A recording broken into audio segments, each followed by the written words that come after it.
اعوذ باللہ من الشیطان اللعین الرجیم بسم اللہ الرحمن الرحیم الحمد للہ وکفا وسلام علی عبادہ الذین اصطفی. درود بھیجیے محمد و آل محمد.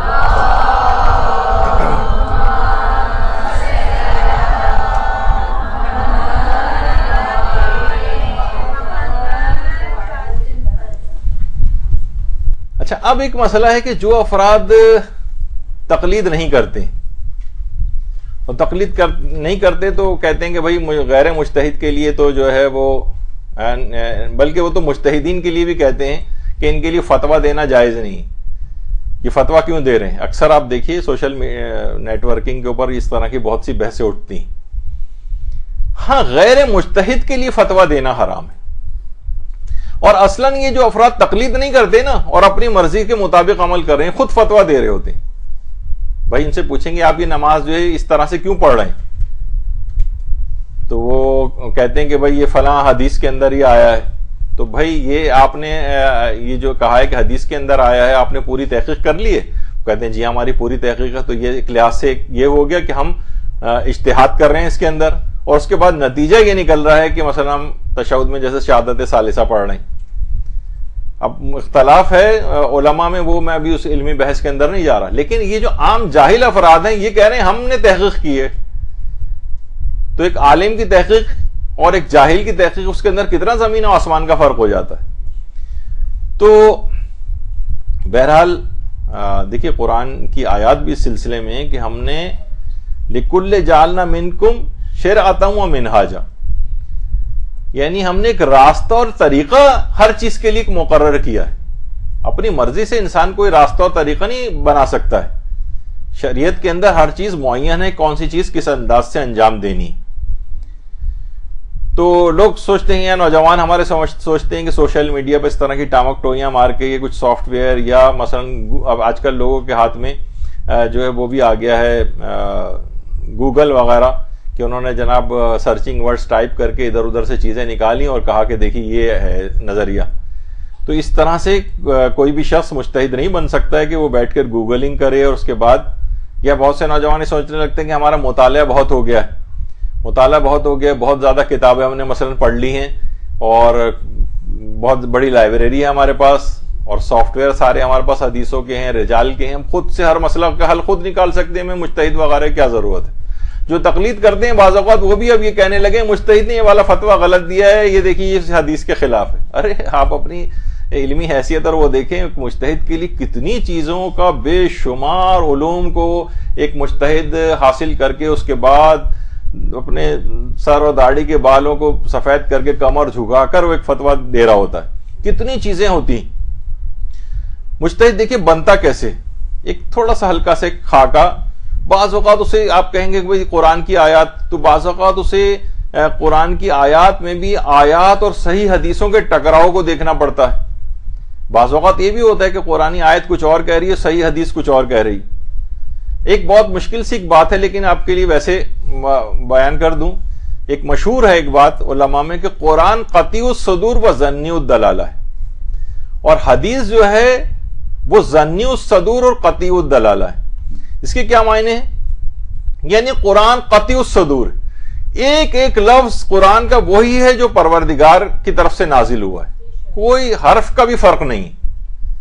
لیکن ظنی الدلالہ ہے، ہم یہ نہیں کہہ سکتے قسم کھا کر کہ اللہ جو اس قرآن کے اندر فلاں فلاں آیات کے اندر، سب میں نہیں، عقائد کی جو آیات ہیں وہ بالکل واضح ہیں، اور اصول دین کے متعلق جو ہیں وہ بالکل واضح ہیں، اور کچھ فروعی احکام وغیرہ کے اندر تو ہم یہ نہیں کہہ سکتے پورا شور قسم کھا کر کہ مراد پروردگار یہی ہے جو ہم سمجھ رہے ہیں.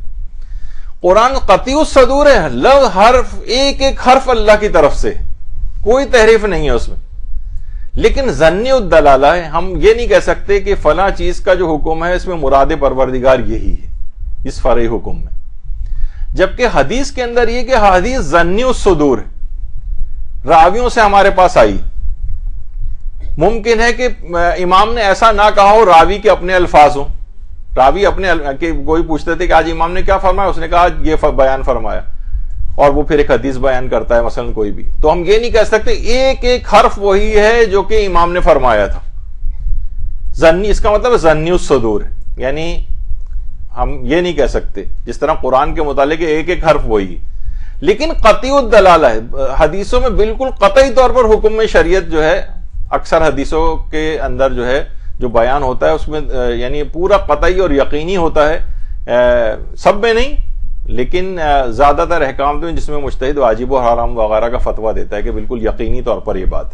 اب اس میں بحثیں بہت ہیں، کچھ لوگ جو فقیہ قرآنی اپنے آپ کو کہتے ہیں وہ کہتے ہیں نہیں قرآن جو ہے وہ قطعی الصدور و قطعی الدلالہ ہے، ظنی الدلالہ نہیں ہے، بڑی بحثیں علماء میں، فی الحال میں اس میں نہیں جا رہا، ابھی اس کی ایک مثال بھی دیتا ہوں آپ کو۔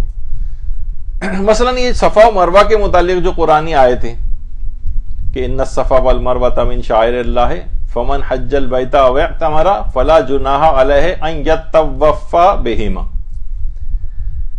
کہ صفا اور مروہ شاعر خدا میں سے ہیں اور جو بھی حج وہ بجا لاتا ہے یا عمرہ کرتا ہے اس کے لیے کوئی حرج نہیں ہے کہ وہ صفا و مروہ کا طواف کرے۔ اچھا اب دیکھیے قرآن کی آیت اگر کوئی صرف کہے کہ بھائی میں قرآن کو خود پڑھ کے سمجھ سکتا ہوں تو وہ اس آیت کو پڑھنے کے بعد کہے گا کہ صفا و مروہ کی جو صحیح ہے یہ کرنا واجب نہیں، فلا جناح کوئی حرج نہیں ہے اگر تم صفا و مروہ کی صحیح کر لو۔ اچھا یہاں پہ بھی طواف استعمال ہو، یہ بھی طواف کہلاتا ہے، صفا و مروہ کی جو صحیح ہے اس کو قرآن نے طواف کہا ہے، چکر لگانا۔ تو یہاں پر اس سے اب کوئی مراد پروردگار، اب یہ احادیث سے پتہ چلا ہے کہ نہیں یہ عمل تو واجب ہے، صفا و مروہ کی اگر کوئی شخص صحیح نہ کرے جان بوجھ کر تو اس کا حج و عمرہ باطل ہو جائے گا۔ تو مراد پروردگار کیا ہے، وہ صرف اگر صرف الفاظ پکڑے تو یہ کہے گا کہ ہے تو اس کا مطلب یہ ہے کہ کوئی حرج نہیں ہے اگر تم کر لو، اس کا مطلب ہے چھوڑی بھی جا سکتی، تو اس پہ الگ بحثیں۔ تو بہرحال بہت سی چیزیں اس طرح کی ہیں کہ جس کا یعنی اجتہاد سے وہ چیزیں مسئلہ جو ہے حل ہوتا ہے۔ یا مثلا قرآن کی آیت ہے کہ والمطلقات یتربصن بانفسہن ثلاثۃ قروء،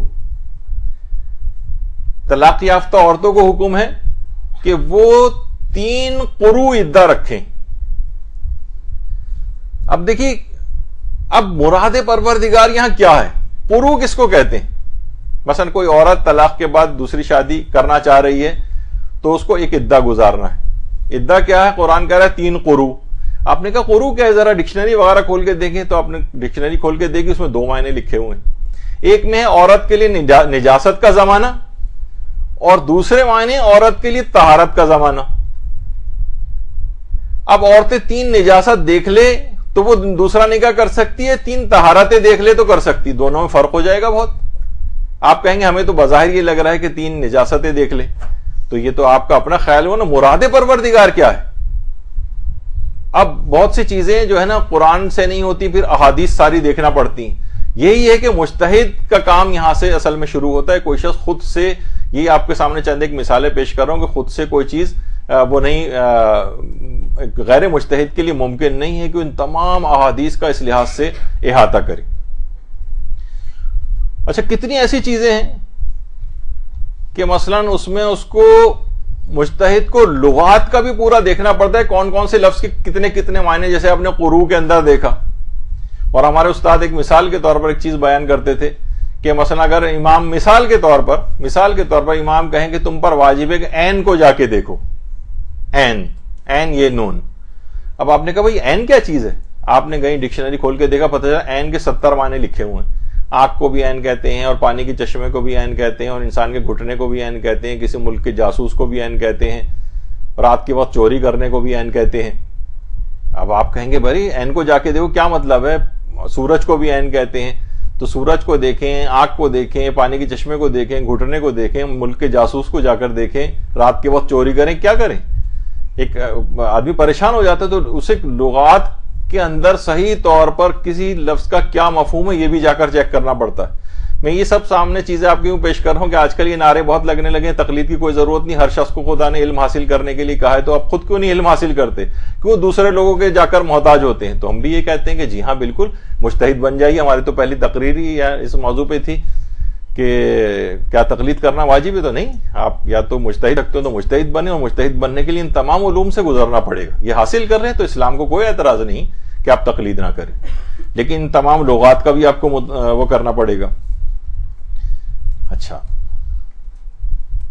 دیکھیے، غیر مجتہد حکم خدا کو معلوم نہیں کر سکتا کیونکہ اس کے پاس یہ سارے علوم نہیں ہوتے.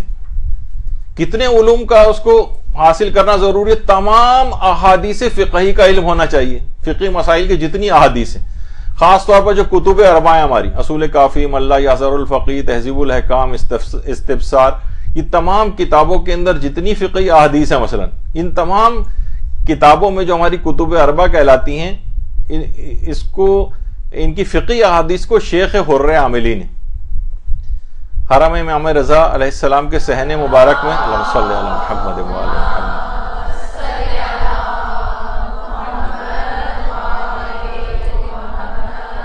شیخ حر عاملی کی قبر ہے. اور شیخ حر عاملی نے ایک کتاب، اچھا یہ شیخ حر عاملی کی قبر پہ ہمارے بڑے بڑے علماء اور مراجع بھی جاتے ہیں. آیت اللہ شبیری زنجانی، عام طور پر جو زائرین وغیرہ زیارت کے لیے جاتے ہیں وہ صرف حرم کے اندر قبر امام تک وغیرہ ہو کر آ جاتے ہیں. ان علماء کے قبور کے اوپر بھی جانا چاہیے. بہت بڑے بڑے علماء وہاں پر مدفون ہیں. تو انہوں نے شیخ حر عاملی نے وسائل الشیعہ کے نام سے، وسائل الشیعہ الی تحصیل مقاصد الشریعہ کے نام سے پوری کتاب لکھی. 20 سال کی محنت کے بعد یہ کتاب ہوئی اور یہ عربی میں 30 جلدوں کے اندر ہے. اور اس کے اندر احادیث فقہیہ 36,000 فقہی احادیث ہیں. 36,000. 11ویں صدی ہجری کے محدث ہیں شیخ حر عاملی.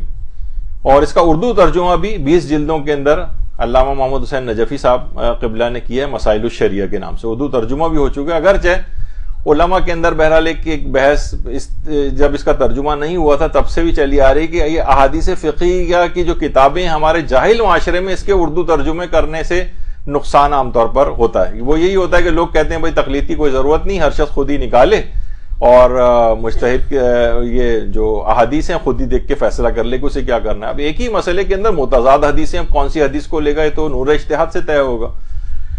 تو بہرحال تو یہ کتابیں تو اور علماء، اچھا شیخ حر عاملی، بستے شیخ حر عاملی کے نام سے جو انہوں نے دیکھا ہوگا جو زیارات کے اوپر جاتے ہیں وہاں، اور یہ خود شیخ حر عاملی جو ہیں ان کے متعلق ہے کہ حر عاملی اس وجہ سے کہ حضرت حر کی نسل سے، حضرت حر کی نسل سے، اور 36ویں پشت سے ان کا سلسلہ حضرت حر سے جا کر مل جاتا. تو اور حضرت ان کے متعلق مشہور ہے یہ بات کہ ان کا جو قبیلہ تھا، حر عاملی کا جو قبیلہ تھا، آل حر جسے کہا جاتا ہے، یہ حضرت ابو ذر غفاری نے اس کا ایک آدمی مسلمان کیا تھا، اس کے بعد پھر پورا قبیلہ مسلمان ہو گیا تھا. اللہم صلی علی محمد و علی محمد.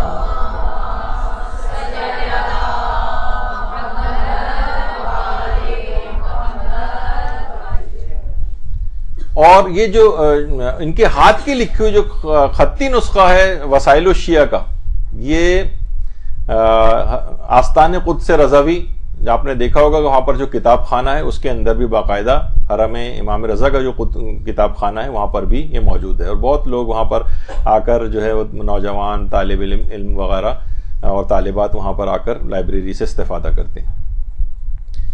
تو بہت ہی بہترین کتاب ہے. تو اس کے علاوہ احادیث کے علاوہ پھر اس کے بعد مجتہد 36,000 احادیث کی تو یہ اس کو پتہ ہونی چاہیے. یہاں پہ 5-10 احادیث فقہیہ بھی پتہ نہیں، 36,000 کم سے کم احادیث فقہی ہیں. پھر اس کے بعد علم رجال. آیت اللہ خوئی نے معجم الرجال کے نام سے 24 جلدوں کے اندر باقاعدہ کتاب لکھی ہے، معجم رجال الحدیث. 20,000 سے زائد صفحات ہیں اس کے اندر، اور 15,676 راویوں کے حالات اس کے اندر بیان کی. جس کو بھی شوق ہو بہت زیادہ تحقیق کا، مجتہد بننے کا، تقلید نہ کرنے کا، وہ ان تمام 36,000 حدیثوں کو اچھی طرح پڑھے. اس کی عربی سے تمام واقفیت رکھنی ہونی چاہیے، اس کو لغات وغیرہ کا پورا علم ہونا چاہیے، اور ان کی تمام احادیث کی اپلیکیشن. پھر ان احادیث کے جو راوی ہیں اس کے لیے 20,000 صفحات پہ اس پہ احاطہ ہونا چاہیے، جو اس کے اندر راوی 15,676 راوی آقا خوئی نے بیان کیے ہیں. اب آپ خود سوچیں. اور پھر کون سا اس کے اندر راوی عادل ہے, کون سا ضعیف ہے, کون سا ثقہ ہے, یہ جا کر اس کو معلوم کرنا پڑے گا. تو آیت اللہ جعفر سبحانی فرماتے ہیں کہ آیت اللہ خوئی کا یہ کارنامہ اتنا بڑا ہے کہ انہوں نے تمام راویوں کو معجم کے اندر جو ہے وہ جمع کر کے بہت بڑا کام انجام دیا ہے. اور صرف یہ نہیں کہ ان راویوں کے فقط نام ہیں, بلکہ ان کے القابات بھی ذکر کیے ہیں, ان کی کنیتیں ذکر کی ہیں, ان 15,676 راویوں کی, ان کی ازواج کے نام کیا کیا تھے, ان کی اولادوں کے نام کیا کیا تھے, اور بعض اوقات ایک ہی نام کے 10-10 20-20 راوی ایک ہی زمانے میں تھے. کون سے والا راوی ہے جو یہ والی حدیث روایت کر رہا ہے؟ کتنا مشکل ترین ہے کہ ایک ہی کامن نام ہے اور وہ اتنے سارے. اچھا, ان کامن ناموں والوں میں کچھ ضعیف راوی ہیں, کچھ ثقہ ہیں, عادل ہیں, اور اس میں کون سا والا راوی, کیونکہ اگر آپ نے ایک راوی کی غلطی کی تو حدیث کی کیٹیگری بدل جائے گی. اب یہ فتویٰ واجب والا نہیں رہے گا, حرام والا نہیں رہے گا, یا مستحب والا نہیں رہے گا, فتویٰ بدل جائے گا. تو مجتہد 1400 سال پیچھے جا کر ان کی زندگی کے حالات کی پوری تحقیق کر کے اس کے بعد آپ کے سامنے ایک فتویٰ پیش کرتا ہے, کتنے علوم کے ساتھ. تو جو بھی افراد تقلید نہیں کرتے وہ بڑے آرام سے کہہ دیتے ہیں کہ بھائی کیا ہے, خود جاؤ جا کے کتاب کے اندر دیکھ لو. تو جائیے آپ یہ جا کر یہ پڑھیے 20,000 صفحات اس کے, اور وہ 36,000 وہ والی حدیثیں, اور اس کے بعد اچھا پھر آقا خوئی نے اتنی محنت کے بعد یعنی بالکل آخری عمر میں معجم جو ہے یہ جو ہے مکمل کی تھی. اور اس میں خاص طور پر جو کتب اربع کے جو احادیث فقیہ ہیں اس کے جو راوی, ان کو اس کے اندر فوکس کیا تھا. اور صرف یہی نہیں بلکہ رجال کی اور کتابیں بھی دیکھنا پڑتی ہیں. مثلا رجال البرقی جو ہے یہ دیکھنا پڑتی ہے, رجال نجاشی جو ہے یہ بھی علماء کی اس کے اندر رہتی ہے, رجال کشی علامہ کشی کی جو کتاب ہے یہ ہے. اس کے علاوہ ابن غزائری کی جو رجال ہے اس کے اوپر پوری میں آپ کے سامنے اسی وجہ سے ان کے سب کے نام پیش کر رہا ہوں کہ اجتہادی عمل کتنا مشکل ہے, اور مراجع مجتہدین نے یہ بار اپنے اوپر لے کے ہماری زندگی کتنی آسان کر دی.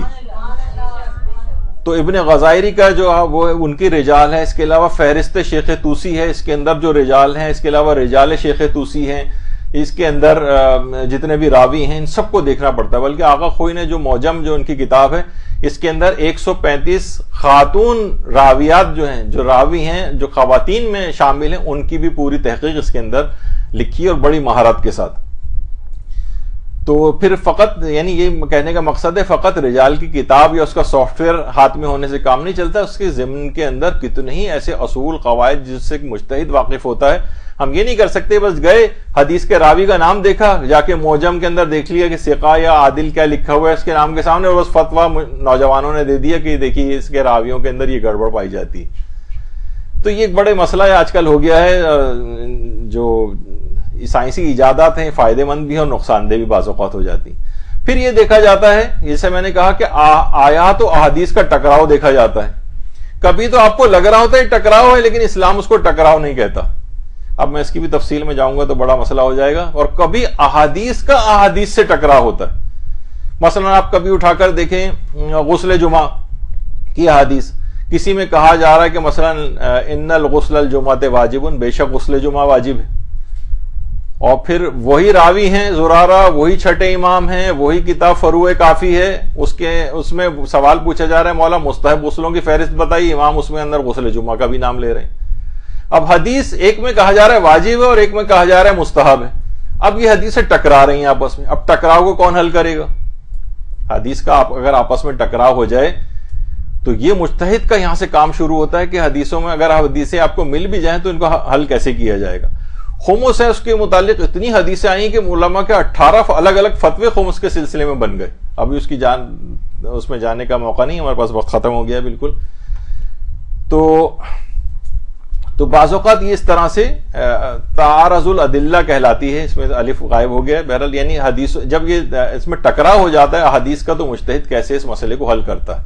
جیسے کہ اب پچھلی دفعہ ہم نے ذکر کیا تھا مور کا گوشت کھانا جائز ہے نہیں, مثلا احادیث بہت سی احادیث میں ٹکرا رہی ہیں آپس میں, کچھ کے اندر جو ہے حرام قرار دیا گیا ہے اور کچھ کے اندر اس قسم کے مسائل ہیں کہ مجتہد کے نزدیک وہ احادیث جو ہے ثابت نہیں ہو رہی تو وہ حلال کہہ رہا ہوتا ہے. تو دلائل کے اندر اس طرح کا ٹکراؤ. اسی طریقے سے مثلا چاند کے سلسلے کے اندر کہ کہیں کچھ مجتہدین افق کے قائل ہیں چاند کے سلسلے میں, کچھ افق کے قائل نہیں ہیں, سب کے پاس اپنے دلائل ہیں. قصر نماز کے احکام کے اندر بڑا مجتہدین کے فتوے میں اختلاف ہے. باقاعدہ امام خمینی کے پاس لوگ جاتے تھے کہ آپ کے قصر مسائل جو ہیں وہ بہت زیادہ سخت ہیں, وہ آقا کچھ اس میں آسانی پیدا کریں. تو امام خمینی باقاعدہ آنسوؤں کے ساتھ رونا شروع کر دیتے تھے. وہ کہتے تھے کہ یعنی حکم خدا میرے نزدیک ثابت, میں اللہ کے حکم کو کیسے تبدیل کر سکتا ہوں, یعنی جو تو اپنے تحقیق کے مطابق وہ حکم خدا نکالا ہے انہوں نے, تو یہ مجتہد صرف بتا سکتا ہے. تو اس کے علاوہ مجتہد کو سابقہ اور موجودہ تمام فقہا کے فتاوے اور ان کے دلائل کا علم ہوتا ہے. ان سب کے بھی دلائل دیکھتا ہے کہ انہوں نے جو الگ فتوے دیے ہیں ان کے دلیلیں کیا تھیں. یہ ایک بڑا ایک معرکۃ الآراء مسئلہ ہوتا ہے. تو بہرحال حدیثوں کے خلاف بعض اوقات کبھی کبھی اجماع ہو جائے, حدیث صحیح ہے تب بھی علماء کا اجماع ہو گیا اس کے خلاف. جب بھی ہمارے ہاں اس کو کہا جاتا ہے کہ اجماع کاشف ہونا چاہیے, یعنی وہ اجماع جو علماء کا, بہت پوری دنیا بھی اگر حدیث کے خلاف ہو جائے تو حدیث کے خلاف نہیں جا سکتی. پھر علماء کا اجماع, دیکھیے ایک زمانہ تھا کہ جب کتاب خانے جلائے جا رہے تھے اور شیخ طوسی نے باقاعدہ نجف کے اندر حوض علمیہ کو منتقل کیا تھا, تو کتابیں بڑی تعداد کے اندر کتاب خانے جلا دیے گئے. لیکن کچھ فتاوے ایسے تھے کہ ان کی دلیلیں ہمارے پاس نہیں رہیں, لیکن سب کے سب مجتہدین اس مسئلے کے اندر وہ فتویٰ دیتے رہیں. تو ایک لحاظ سے اجماع قائم ہو گیا. اجماع اس لحاظ سے جب بھی ہمارے کہا جاتا ہے کہ اجماع کاشف حجت ہے, یعنی ایسا اجماع کہ جس میں خود امام معصوم شامل ہوں, یعنی امام کی کسی حدیث سے اس اجماع کا بھی اثبات ہوتا ہو. خیر ابھی اتنی تحقیق میں جانے کا نہیں ہے, تو اس میں دیکھا جاتا ہے حدیث کے خلاف اجماع تو نہیں, بہت سی حدیثیں صحیح ہیں لیکن علماء کا اس کے خلاف اجماع ہے, اس کو بھی نہیں لیا جاتا. اس کے الگ دلائل ہیں, چیزیں ہیں, یہ سب بھی آپ کو اگر کوئی شخص تقلید نہ کرنا چاہے تو اس طرف بھی چلا جائے وہ. تو اجماع آپ نے اس کی تفصیل ابھی سن لی. تو ٹکراؤ کو, اگر حدیثوں میں ٹکراؤ ہو جائے تو اس کو حل کرنے کے اصولوں کا علم ہونا چاہیے. جو شخص تقلید نہیں کر رہا ہے ٹھیک ہے, جائے وہ ان تمام اصولوں کو سیکھے, اور کس حدیث کو ترجیح دی جائے گی ٹکراؤ کی صورت میں, اس ترجیح دینے کے اصول کیا ہیں, سب اس کو پتا ہونے چاہیے. تو مجتہد اپنے دیکھیے درس خارج کے اندر ان تمام چیزوں کو ثابت کرتا ہے. آخوند خراسانی, یہ وہ بیٹھے ہوئے درس خارج دے رہے ہیں, ان کا درس انتہائی دقیق ہوتا تھا. سال میں 50-55 درس ہوتے تھے, 1000 سے زیادہ ان کے طالب علم تھے, اور یہ باقاعدہ اس طرح سے بڑا دقیق قسم کا ایک درس دیا کرتے تھے. مجتہدین کے سامنے یا قریب الاجتہاد لوگوں کے سامنے ان احادیث کو, ان اپنے مسائل کو ثابت کر رہا ہوتا ہے مجتہد. اور اب یہ درس خارج اتنے منظم ہو گئے ہیں, باقاعدہ حرموں کے صحن میں ہوتے ہیں. آیت اللہ ناصر مکارم شیرازی کا کہیں درس خارج چل رہا ہے, کہیں آیت اللہ وحید خراسانی کا درس خارج چل رہا ہے.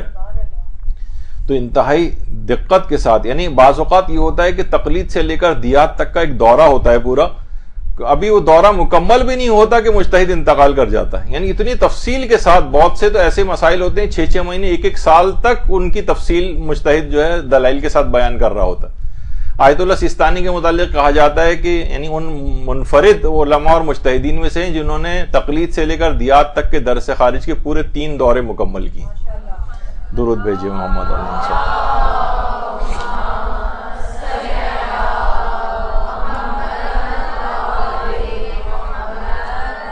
تو بہرحال لغات کا ماہر ہوتا ہے وہ, اس کے علاوہ اصول فقہ کا ماہر ہوتا ہے. اصول فقہ کی ابھی میرے پاس اب اتنا وقت نہیں رہا, ورنہ ارادہ تھا کہ مثلا قانون استصحاب ایک ہے, اس سے کتنے ہزاروں سینکڑوں اور ہزاروں مسئلے اس سے حل ہو سکتے ہیں, اور قانون الزام ہے اس سے کتنے مسئلے حل ہوتے ہیں.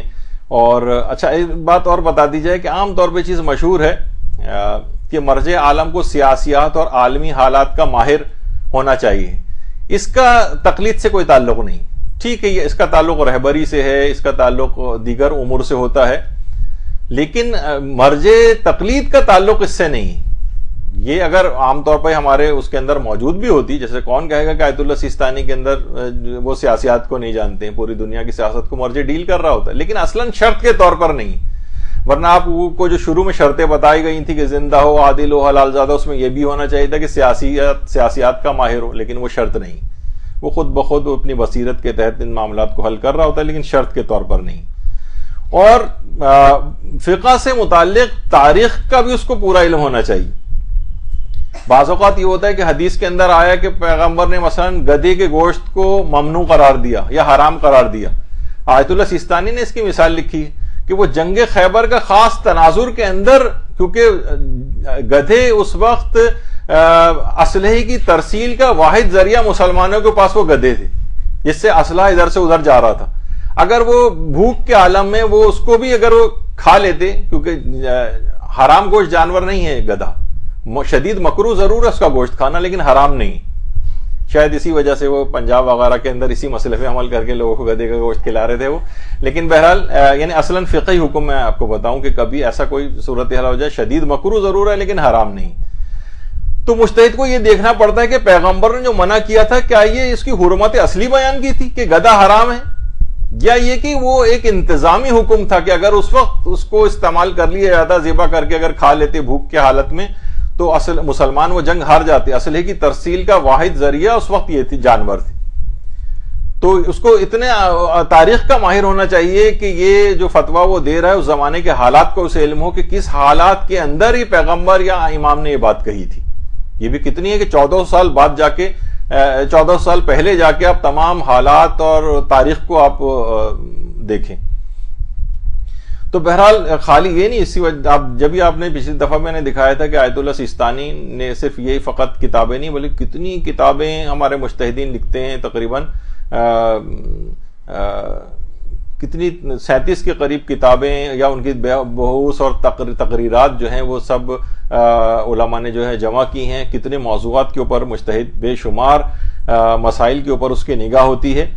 تو اگر کوئی شخص لوگوں میں شک پیدا کرے کہ دیکھیے یہ جو مجتہدین ہیں یہ اپنی تقلید لوگوں کو کروا رہے ہیں اور یہ جو حکم خلاف جو اسلام کا جو حکم ہے اس کے خلاف جا رہے ہیں اور اپنی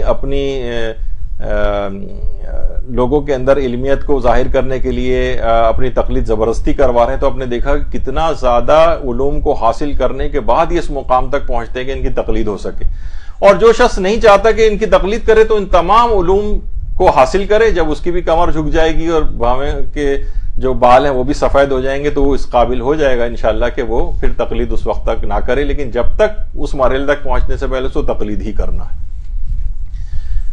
تو یہ ضمنی کچھ مسئلے تقلید کے لحاظ سے ہیں. شاید ایک آدھ اس کے اوپر لیکچر اور اگر کچھ مسائل باقی رہ گئے ہیں تو انشاءاللہ ہم اور کریں گے, ورنہ اس کے بعد نئے موضوعات انشاءاللہ شروع ہو جائیں گے. تو ایک ہلکا سے خاکہ آپ کو ضرور تقلید اور اجتہاد کے سلسلے میں آپ کے دماغوں کے اندر قائم ہو گیا ہوگا. تو انشاءاللہ ان علماء کی جب عظمتیں دماغوں کے اندر ہونی چاہیے کہ یہ جو بزرگ نظر آ رہے ہیں یہ اپنی تعریف منہ سے اپنی خود نہیں کرتے, انتہائی تقوی پرہیزگاری میں ڈوبے ہوئے ہیں, لیکن دوسروں کو ان کی زحمتوں کا اندازہ ہونا چاہیے کہ کتنے 20-20 گھنٹے تک 90-90 100-100 سال کی عمروں کے اندر 20-20 گھنٹے یہ لوگ کام کرتے ہیں اور پڑھتے ہیں, تب اس جا کر یہ فقہی احکام آپ کی خدمت میں پہنچاتے ہیں. وصلی اللہ علی محمد وآلہ الطیبین برحمتك يا أرحم الراحمين وصلى الله على محمد وآله الطاهرين.